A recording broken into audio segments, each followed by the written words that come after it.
In this step-by-step tutorial, I will show you how you can fix your flashlight not working on your iPhone. So without wasting any time, let's jump straight into it.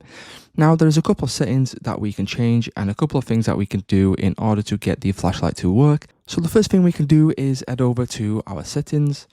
And then from here, you now need to scroll down until you see the option for screen time. Click on this. And then you want to scroll down until you see the option for restrictions. So content and privacy restrictions could be a problem on why your flashlight is not working. So click on this and then you want to toggle off that option right there. So the next thing that we can do is to head over to settings. You then want to scroll down and click on general. And then from here, you want to select software update. Now you want to make sure that you are on the latest iOS update. As you can see, I've got a new update right here. You can click on update now to do this, and then you can enter in your password to update your phone.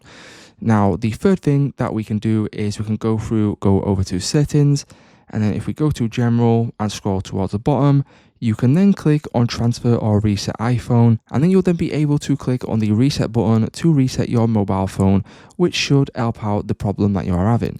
Now that is 3 different ways that you will be able to solve this. So if this video did help you out guys, please leave a like on today's video and I will see you in the next one.